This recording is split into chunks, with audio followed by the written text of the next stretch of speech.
So let's start with knowing what is nonlinear and how it works in our solver. There are different types of nonlinear effect.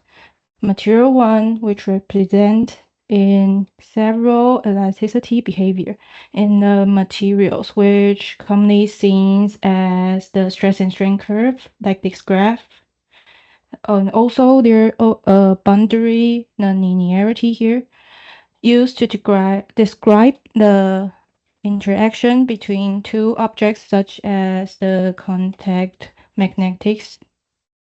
Today, our main focus is on geometric nonlinearity for the structure. So take a look at this force and displacement plot.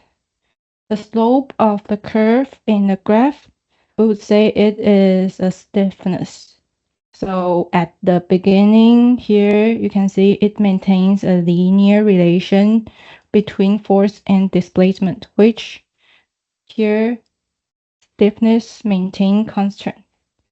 So as the curve continue, you can see the slope changed. It is no longer aligned.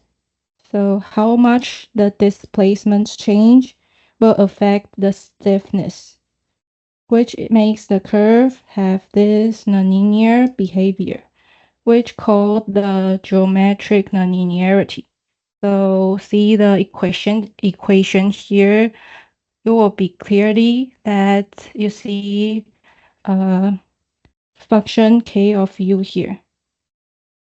So which shows that structure stiffness is affected by the displacement in nonlinear state. We call this the geometric nonlinearity, is which our topic. So as the curve goes through this yield limit, it is another story that contained material and geometric nonlinearity. But today we're only focusing on this part of geometric nonlinear, which our studio now provide for the linear simulation. And next, I would like to clarify a point that you might hear someone saying that the structure is now in a large deformation state, or it is having a nonlinear performance, a large deflection, etc., etc., etc. But you cannot just directly think of that this object will show a pretty big in a value of the displacement. So these one are equal. Here you can see the difference of displacements between these two results.